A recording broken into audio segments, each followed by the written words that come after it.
buenos días. A nombre del doctor Tito Armando Granados Carrión, jefe de la División de Universidad Abierta, les damos la bienvenida a nuestra siguiente conferencia, que se titula Uso legítimo de la fuerza, la cual será impartida por la maestra Blanqui Bon Olvera Lezama. La maestra Olvera Lezama es egresada de la Facultad de Derecho de la UNAM. Se graduó como penalista y criminóloga de la Escuela Libre de Derecho y de la Universidad Complutense de Madrid y de Salamanca, en España. Tiene maestría en Administración Pública por la Universidad Anáhuac del Norte y es doctoranda en Administración Pública por la misma institución.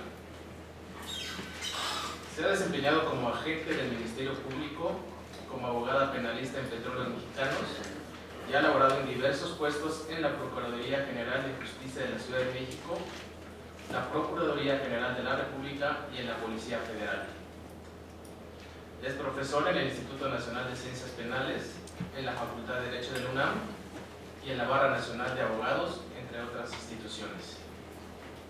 Ha realizado diversos artículos en las revistas Juris Tantum de la Universidad Anáhuac del Norte, en la revista El Mundo del Abogado y la revista mexicana de Ciencias Penales del INACIP.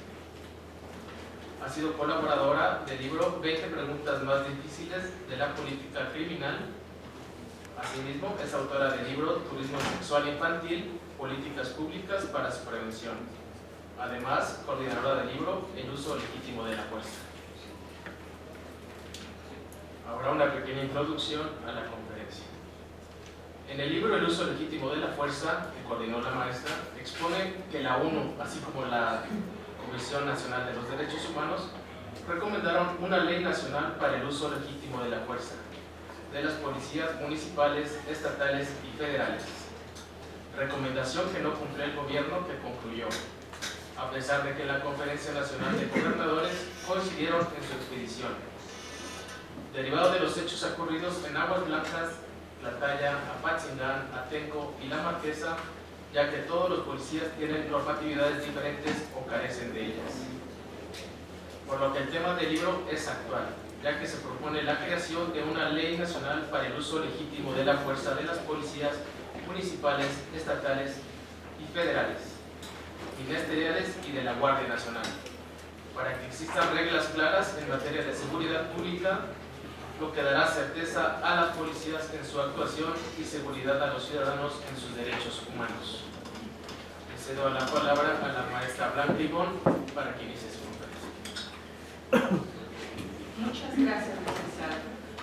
Muchas gracias a todos por tomarse el tiempo de darse una vuelta a esta conferencia. Pues el uso legítimo de la fuerza es un tema que nos ocupa y que nos preocupa, pero a todos. ¿Por qué?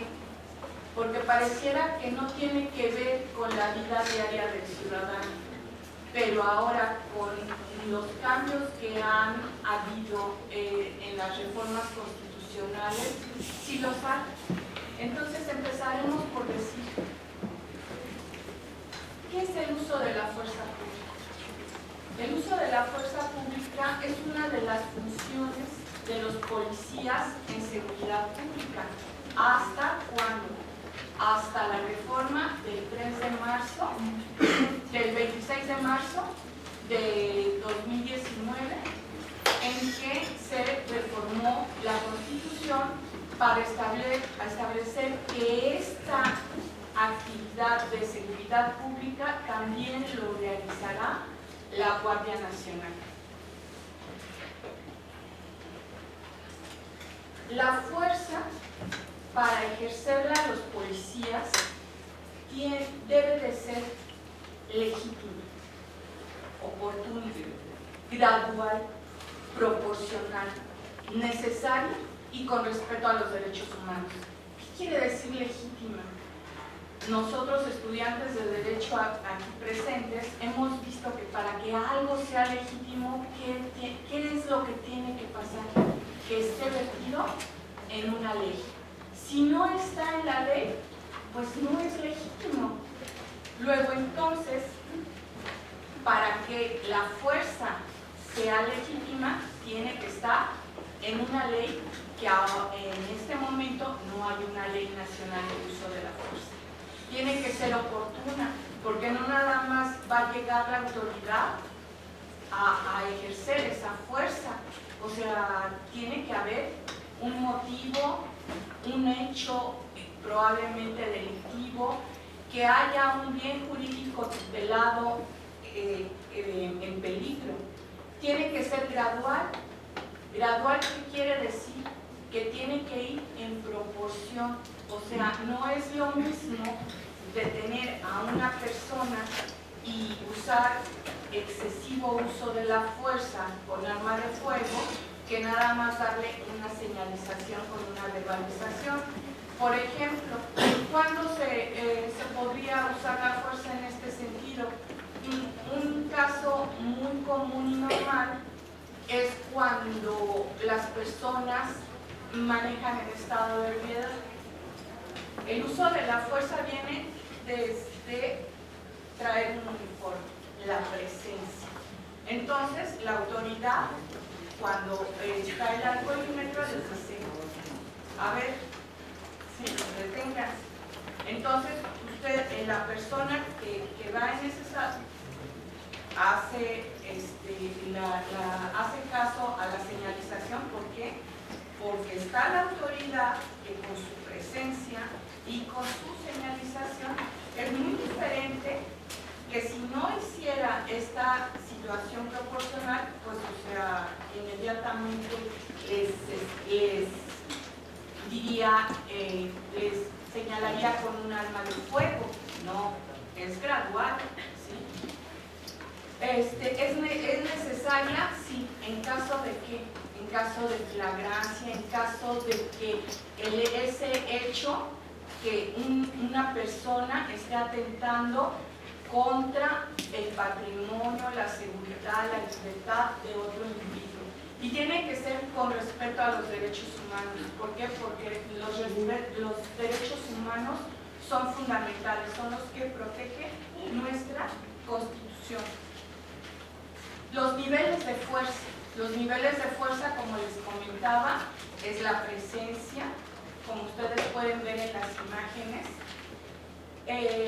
Puede ser verbal, ¿sí? O sea, la señalización que les estoy diciendo. Puede ser de control de contacto, que es cuando los detienen. Puede ser de control físico, y puede ser la fuerza no letal, que es, por ejemplo, cuando se esparcen gases lacrimógenos, agua, para detener a multitudes que atentan contra la seguridad pública del Estado. Y pues lo último es la fuerza letal, que es cuando está o sea, está en peligro la vida de las personas. Miren, hay asientos desocupados, si gustan, los que están de pie. Aquí hay 1, 2, 3, 4, por si se quieren, por si quieren pasar.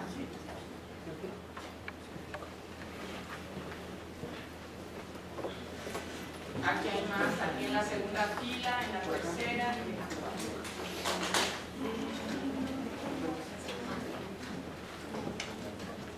Como les decía, la seguridad pública estaba a cargo de quién, de las policías. Hasta el mes pasado que se hizo esta reforma que va a entrar la Guardia Nacional. Y entonces las policías, ¿cómo está? Porque la principal función del Estado es brindar seguridad a sus ciudadanos, y esto lo hacen mediante las policías.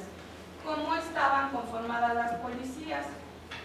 Pues en materia federal tenemos a la actual hoy Secretaría de Seguridad Ciudadana, que está conformada por la Policía Federal, por la Policía de Servicio de Protección Federal y por el órgano desconcentrado de prevención y de adaptación social. Esta última son las policías, los custodios que están en los centros penitenciarios. Bueno, pues de estos tres órganos desconcentrados de policía, si nos remontamos a administraciones anteriores, por ejemplo, con Calderón teníamos a un secretario de Seguridad Pública que emitió unos lineamientos para el uso de la fuerza. Y entonces esos lineamientos eran reglas. Y esas reglas es, mira, tú debes de usar la fuerza en este caso, la debes de usar de esta manera, ¿sí? De las que ya dijimos. Y entonces, o sea, había esos lineamientos para los tres órganos. Pero después, en la siguiente administración, esta Secretaría de Seguridad Pública pasa a desaparecer y entonces viene la Comisión Nacional de Seguridad Pública, que depende de la Secretaría de Comunicación, y estos tres órganos siguen dependiendo de ella. Pero entonces, ¿qué es lo que pasa con esos lineamientos? Como fueron emitidos por acuerdo de la Secretaría anterior, pues quedan obsoletos, ya no son vigentes, ¿no? Entonces, pasa todo el sexenio anterior y hasta el último año, la Policía Federal y la Policía del Servicio de Protección Federal se deciden y dicen, vamos a hacer nuestro protocolo de uso de la fuerza, vamos a darles reglas a nuestros policías. Pero, o sea, ¿qué es lo que pasa con esos protocolos? Que todo documento, ustedes estudiantes de Derecho saben que tiene que ir motivado y fundado. ¿Y fundado qué es? Que vaya ¿en qué? De acuerdo con la ley, ¿sí? Con las leyes que están ya prescritas. Bueno, pues estos protocolos se fundamentan en los lineamientos de la Secretaría de la administración anterior que ya no están vigentes y por lo tanto no son legítimos. Entonces estos protocolos, o sea, pues son inoperantes, ¿no? O sea, porque se usan, pero de usarse están fuera de ¿qué? De la legalidad. Y el órgano desconcentrado de prevención, que es los custodios que les digo, pues no crearon ningún protocolo. Todo esto, como dijeron en la presentación, cuando los mismos órganos desconcentrados de policía no tienen las tres reglas claras, ¿qué es lo que pasa? Pues cada quien se va por su lado, y cuando tienen que operar en conjunto, pues unos van a operar con una regla, otros van a operar otra, y eso va a ser un caos. Y en caso del uso de la fuerza, ¿qué es lo que sucede? Que ocurren grandes desgracias. Lo mismo pasa a nivel estatal, porque acuérdense que tenemos, a nivel federal tenemos esas policías, pero cada estado tiene su propia policía, que le llamamos policías estatales, y los municipios también tienen sus propios policías y les llamamos policías municipales, ¿sí? Entonces, ¿qué creen? Que solamente en 6 estados tienen una ley del uso de la fuerza.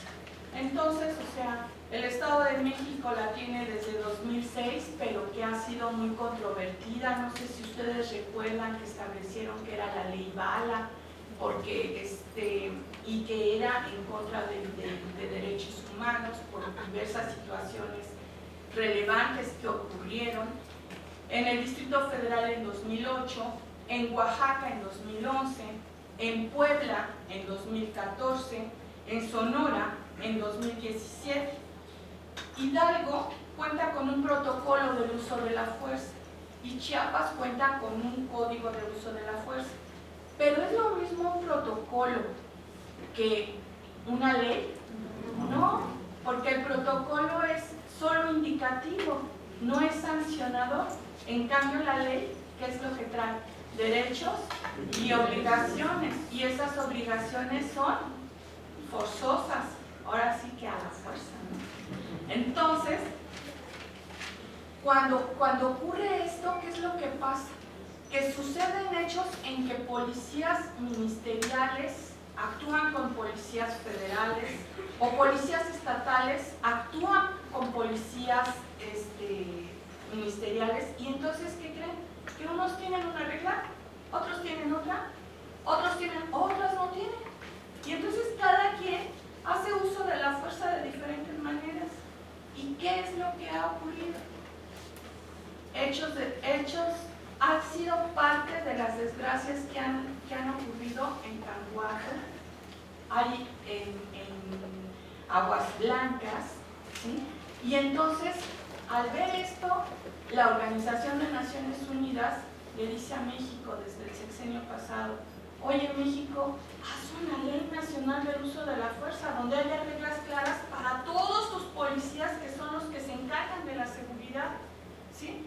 Y entonces México: sí, lo voy a hacer, sí, ya nos estamos organizando. Se junta todos los gobernadores en una conferencia que hay llamada CONAGO, que es la Conferencia Nacional de Gobernadores, y establecen: sí, vamos a hacer una ley y vamos a hacer estas reglas claras. Y pues terminan haciendo un protocolo que jamás se publicó. Entonces, por lo tanto, pues seguimos hasta la fecha sin una regla clara de qué es, o sea, cómo deben operar los policías el uso de la fuerza. Pero vamos ahora más allá. Ahora tenemos una reforma del mes pasado, la creación de la Guardia Nacional. En los municipios, fíjense, de todos los municipios que hay en México, nada más uno solo tiene protocolo: San Miguel de Allende, Guanajuato. Y San Miguel de Allende, Guanajuato es un municipio que los que lo ocupan, ¿quiénes son? Por lo regular son extranjeros, ¿no? O sea, San Miguel de Allende tiene una alta población de estadounidenses en retiro, ¿no? Y entonces ahí sí hay reglas, aunque sean indicativas. Es el único municipio que tiene protocolo de uso de la fuerza. Ahí sí están bien organizaditos. Entonces, tenemos otra situación. También quienes se ocupan de dar seguridad son los policías, los ministeriales, porque ellos tienen que usar, ¿cuándo usan la fuerza? En flagrancia, en un delito o cumpliendo órdenes de aprehensión. Entonces también tiene que regularse la fuerza por parte de los policías ministeriales. La hoy Fiscalía General de la República cuenta con unos lineamientos del uso de la fuerza desde 2012, pero también son actualizados, pues no. ¿Por qué? Porque no están adecuados ni al sistema de justicia penal, que cuando fue la reforma, pues en 2018, ¿no? No están ni acordes a esa normatividad, ni acordes a la realidad que hoy nos lleva a ¿cuántos delitos? A más de 31 millones de delitos, ¿no? Que tenemos. O sea, la seguridad pública está totalmente desbordada. Así las cosas, pues, como les decía, pues es necesaria esta ley que regule el uso de la fuerza, pero ahora con la Guardia Nacional, esta función que era estrictamente policial va a ser compartida con policías, pero con policías militares. Y estos policías militares van a estar integrados, esta Guardia Nacional, por policías federales, por marinos, por militares y por ciudadanos. ¿Por qué por ciudadanos? Porque, o sea, se va a emitir, tanto porque se va a emitir una convocatoria para todos los que se gusten integrar y que sean ciudadanos, pero también porque la reforma en el artículo 31 dice: obligaciones de los mexicanos, alistarse y servir en los cuerpos de reserva, conforme a la ley, para asegurar y defender la independencia del territorio, el honor, los derechos y los intereses de la patria. ¿Quiénes son mexicanos? Todos los que nacimos ¿en qué? En este territorio, que seamos padres o que nuestro padre y nuestra madre sean mexicanos. ¿Y quiénes son mexicanos? Tanto hombres como mujeres, ¿no? Y entonces, o sea, yo me debo de alistar a la Guardia Nacional. ¿Ustedes están alistados? Pues dice que todos somos mexicanos desde nuestro nacimiento, pero ¿cuándo somos ciudadanos? a partir de los 18 años. Y dentro de nuestras obligaciones, ¿qué está para los varones? Hacer su servicio militar. Y su servicio militar, ¿qué dice su cartilla? Ustedes han leído los que hicieron su... Porque aquí yo me imagino que ya todos hicieron su servicio militar, ¿no? Entonces, o sea, ¿qué dice su cartilla? Su cartilla dice que pertenecen a la primera reserva. ¿Sí? Y entonces, dice, el anterior, esta falta de reformar, me falta aquí ponerle la reforma, porque el artículo 36, como anteriormente decía, es que decía que son obligaciones del ciudadano que pertenecer a la Guardia Nacional. ¿Sí? Ahora con la reforma dice pertenecer a las reservas. ¿Sí? Entonces, o sea, pero también la normatividad militar dice que la primera reserva estará constituida ¿por quién? Por todos aquellos hasta los 35 años. ¿Quiénes son menores de 35 años? Pues bienvenidos, porque parece ser que van a formar parte de la reserva y que está dentro de sus obligaciones como ciudadanos, ¿no? La buena noticia es que de aquí a que se organizan, o sea, pues saber cómo los llaman, ¿no? Porque los llamarán conforme al INE, o sea, cuando ya ven que los llaman a ser observadores electorales, que les dicen de esta letra que empiece con este apellido a esta, o todos los que vengan con la letra O van a pertenecer a la guardia, o todos, ¿no? O sea, tienen que, y eso se verá ahora que salga la ley de la Guardia Nacional, ¿no? ¿Cómo es que van a ser requeridos? Pero, o sea, bienvenidos. ¿Pero qué creen? Que las mujeres, pues también somos mexicanas, ¿no? Y dice, ¿qué dice nuestra Constitución? Que somos iguales. Entonces, pues, todos, de una forma o de otra, tal vez podamos ser requeridos. Entonces, o sea, y dentro de esas reformas, también lo que dice es que con la creación de la Guardia Nacional, pues se van a reformar que la Ley de Seguridad Pública y se van a crear la Ley de la Guardia Nacional, 60 días a partir de marzo, que se creó este decreto, 90 días se va a crear la Ley Nacional del Registro de Detenciones y por fin la Ley Nacional sobre el uso de la fuerza. Nada más que hay una duda y eso lo veremos cuando salga la ley de la Guardia Nacional.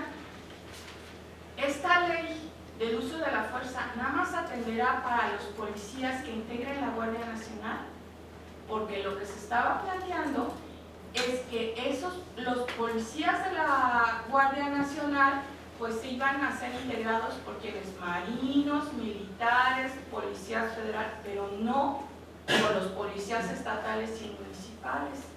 Entonces, si esa ley nacional no va a atender también a los policías municipales y estatales, entonces vamos a seguir con la misma diversidad de reglas en los casos en que se tenga que realizar una situación en colaboración de policías de los diferentes órganos de gobierno, ¿no? Estatal, municipal y federal. Entonces, o sea, eso es lo que tenemos que nosotros, o sea, estar atentos y ver cómo va evolucionando. Sobre el uso de la fuerza, pues deben de realizarse, no deben de realizarse. Ahora hay casos en que es tal el miedo al uso de la fuerza que también están sucediendo desgracias por ella, ¿no? Y el uso de la fuerza pública es necesaria. Por ejemplo, en materia civil, decíamos, es legítima.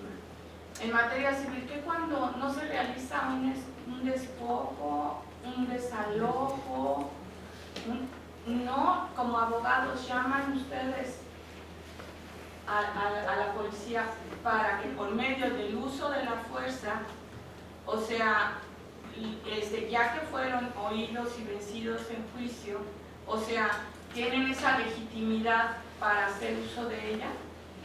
¿Sí? ¿Y por qué? O sea, ¿por qué ahí nadie dice, oye, es ilegítimo, no está? Porque está en la ley, ¿sí?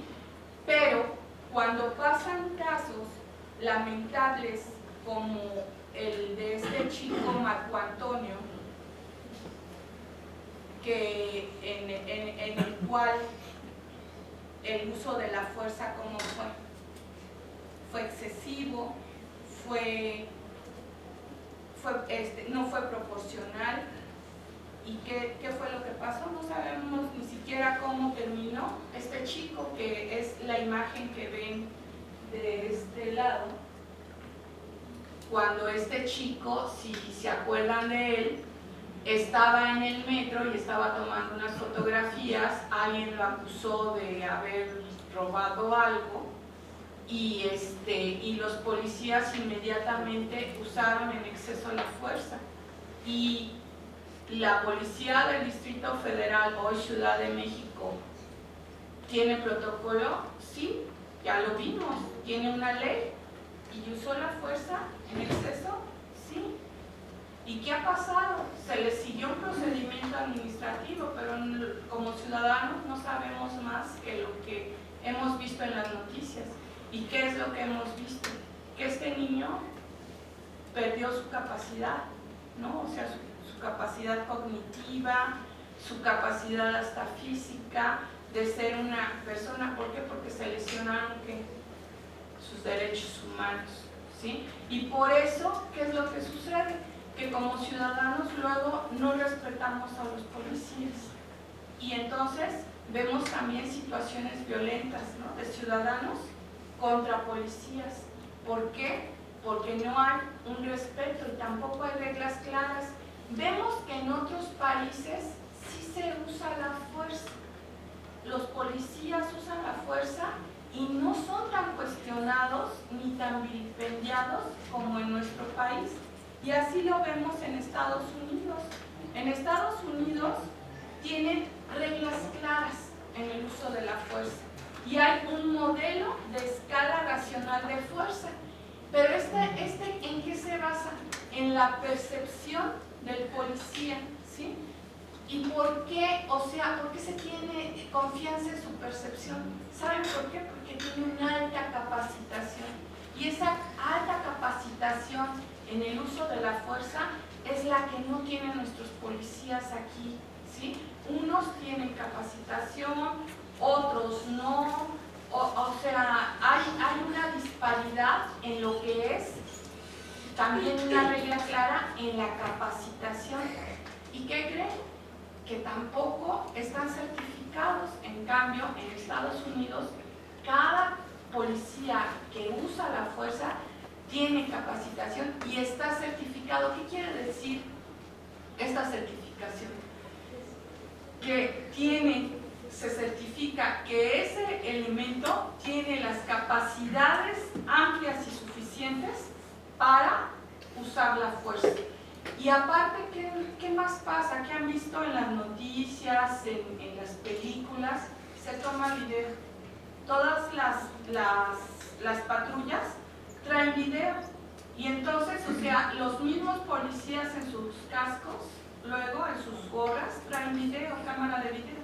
Entonces, cuando usan la fuerza, todo se toma, porque hay transparencia, ¿sí? Entonces, por eso es que se confía en esa capacitación. Y entonces, ¿cómo se da ese uso de la fuerza en Estados Unidos? Pues por la presencia del oficial, por la interacción verbal.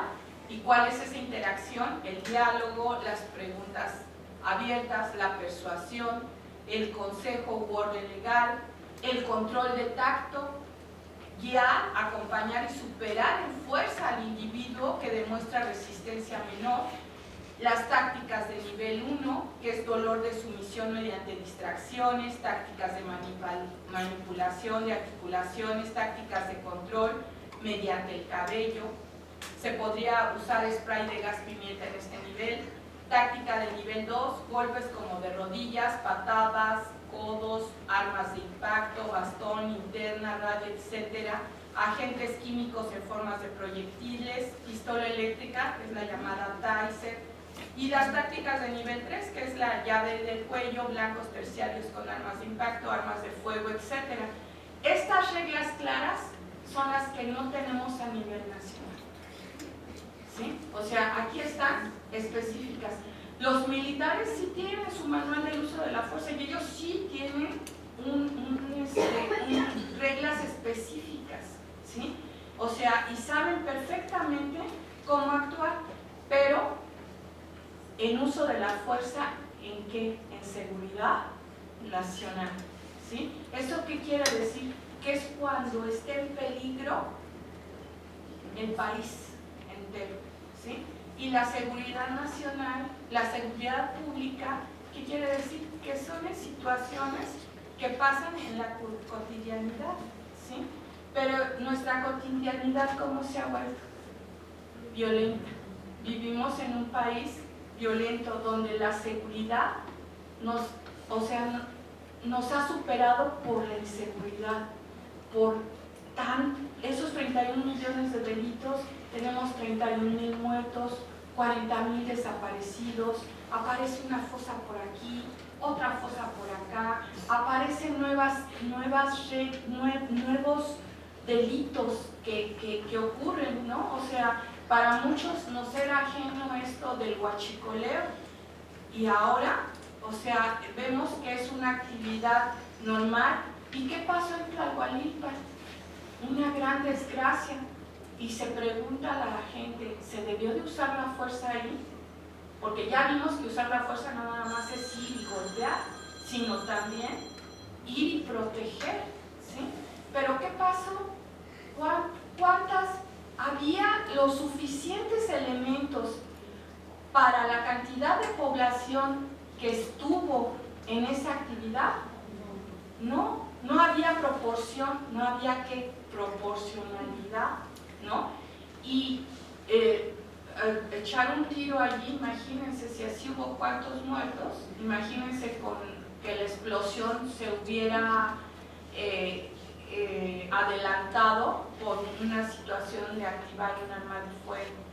Pues no, los habitantes respetaron a los poquitos militares y a los 2 o 3 policías que fueron tampoco, ¿no?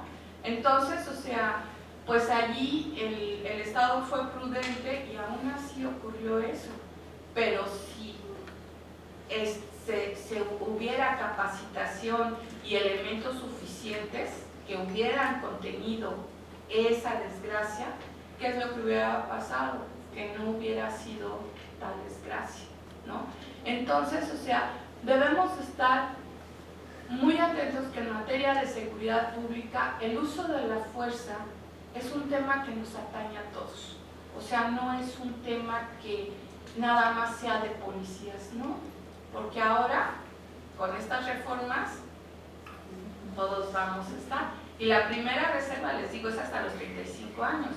Pero la segunda reserva es en adelante, ¿sí? Entonces, eso fue lo que me llevó a aceptar la invitación del INACIPE para coordinar este libro. Este libro se llama El uso legítimo de la fuerza. Y aquí invité a 10 personas a colaborar, pero no cualquier persona, sino a todos los expertos que están inmiscuidos en el tema del uso de la fuerza. Déjenme les leo quiénes son los colaboradores de este libro. Bueno, pues en primer lugar tenemos a nuestro director, que es el doctor Raúl Contreras Bustamante, que nos habla del uso de la fuerza desde el punto de vista constitucional. Luego tenemos a Alberto Beckner-Guerra. Alberto Beckner-Guerra también es egresado de esta facultad desde mi generación, 84-88. Y en el momento que escribió era subsecretario de Gobernación en Prevención del Delito. Y entonces habla precisamente cómo se puede prevenir delitos y cómo interviene el uso de la fuerza en ellos, tanto aquí en México como en otros países. Tenemos a Silvia Estrever Escamilla, que es magistrada, y que también es egresada de nuestra facultad. O sea, es que aquí en la UNAM, o sea, se da el talento, ¿no? O sea, no habría que ir más allá. Entonces, Silvia Estrever también ve desde el punto de vista jurisprudencial cómo se usa el uso de la fuerza en México. Luego tenemos a una de nuestras destacadas y eméritas compañeras también de mi generación, María de los Ángeles Fromo. ¿Quién es María de los Ángeles Fromo? Yo creo que aquí todos deben de saber quién es. O sea, es la que llevó a cabo la implementación del sistema de justicia penal. Y desde esa óptica, ella ve, conforme al nuevo sistema, cómo es la actuación del primer respondiente. ¿Quién es el primer respondiente? Por lo regular, la policía, pero puede ser cualquier autoridad, ¿sí? Entonces, o sea, ¿cómo es el uso de la fuerza? Por ejemplo, en el informe del primer respondiente, pues hay un informe de policía homologado que lleva en consecuencia también otros informes y lleva uno del uso de la fuerza, pero ¿qué creen? Que este informe es posterior al uso de la fuerza, ¿no? O sea, no dice cómo se va a usar, sino que diga la autoridad cómo es que la usó en el caso en el que intervino. Luego tenemos también a otro egresado de aquí, a Rubén Francisco Pérez Sánchez. El maestro Rubén Francisco Pérez Sánchez es egresado también de la Facultad de Derecho de la UNAM, también es mi compañero de generación, y que creen que él se encarga de todo lo jurídico de la Comisión Nacional de Derechos Humanos. Y desde esa perspectiva analiza el uso de la fuerza y también específicamente lo sucedido en el Estado de México. Luego tenemos otra visión, la de las asociaciones civiles. Y esa está representada por México Unido por la Delincuencia, que escribió la encargada de seguridad de esa AC, que se llama Alejandra Gascacán. Luego tenemos el punto de vista de un militar, porque también teníamos que tener el vista de un militar, y es un maestro experto de seguridad, el coronel en retiro Gerardo René Herrera Huizar. También tenemos al director del Instituto Nacional de Ciencias Penales, que es el maestro Gerardo Laviaga, y él se pregunta, ¿es bueno usar la fuerza? ¿Cuándo se debe usar la fuerza? Concluyendo que no hay mejor uso de la fuerza que el que no se usa, ¿sí? En materia de seguridad.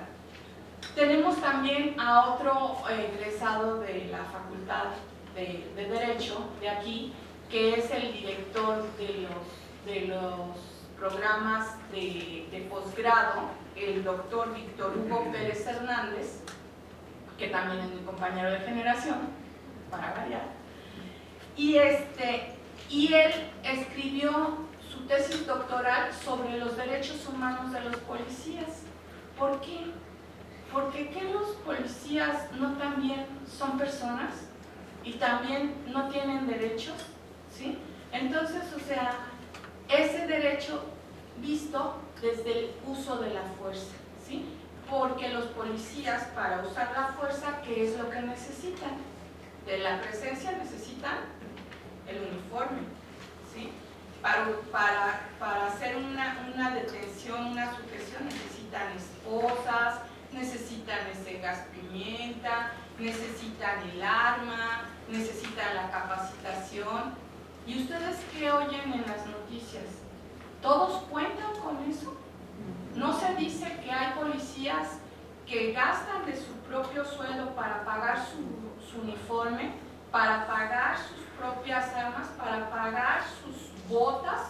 O sea, eso va contra sus derechos laborales y humanos, porque, o sea, ya si su sueldo es bajo, todavía tienen que tener. Entonces, si no te dan las herramientas necesarias para usar la fuerza, pues ya de capacitación ya mejor ni hablamos, ¿no? O sea, entonces, eso es los puntos de mejora y lo que hay que trabajar en el uso de la fuerza. Y pues también viene una colaboración mía y pues coordiné este libro por si es de su interés, porque es un tema fundamental en derechos humanos. Entonces, pues por mi parte sería todo y estoy abierta si hay alguna pregunta para darle respuesta. ¿Alguien tiene alguna pregunta? ¿Claro? ¿Nadie tiene ninguna inquietud? Sí.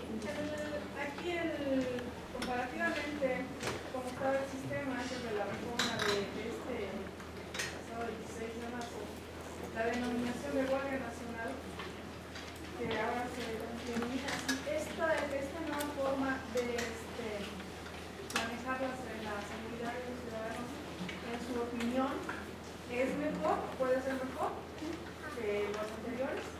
Pues no podemos decir si es mejor o no lo es, si es mejor la Guardia Nacional o no lo es, porque tenemos que ver, tenemos que darle la oportunidad de que surja, de que se realice, de que exista, ¿no? Entonces, o sea, no podemos juzgar lo que no hemos visto, cuál ha sido su actividad, su acción. Entonces, o sea, este gobierno está apostando porque así sea, por abatir la inseguridad. Podemos tener muchas opiniones de ello, pero mientras no surja la ley que nos diga en específico qué es y cómo va a operar, pues, o sea, es difícil dar una opinión al respecto, ¿no? Sí, porque la capacitación en el aspecto de ciudadanos, pues si los hombres no están incapacitados a hacer su servicio social, las mujeres pues, no tenemos, entonces habría que entrar ahí a etapas de capacitación. Así es. Y todas, porque como usted lo acaba de decir, todas las mujeres, de primera o segunda. Y tiene que ser una capacitación mínima de 6 meses, porque el servicio militar, ¿de qué consta? Todos dicen de 1 año, porque es el año que tienen que, si es que no les toca bola negra, tienen que ir forzoso, ¿no? O sea, hacer su servicio militar, que hasta hoy era ir a marchar, hacer labor social, ayudar a otras personas, etcétera, las tareas que les fueran encomendadas. Pero hay otro año que es cuando están, o sea, el servicio social no consta de 1, consta de 2 años. Uno que hacen esa actividad y otro, por eso es que hasta después les dan la cartilla, ¿sí? Que es cuando están en reserva. Entonces los próximos, o sea, se supone que, o sea, eso es lo que entiendo, que pues las próximas personas que entren a hacer su servicio social pueden tener ese año de capacitación y el otro año pues pertenecer a la guardia, ¿no? O sea, podría ser, me imagino, pero eso lo veremos hasta que se establezca la ley, ¿no? Que ya, a cómo estamos, o sea, si fue en marzo y si son 60 días, o sea, marzo, abril, ya en mayo, ya se nos despejarán esas dudas. Bueno.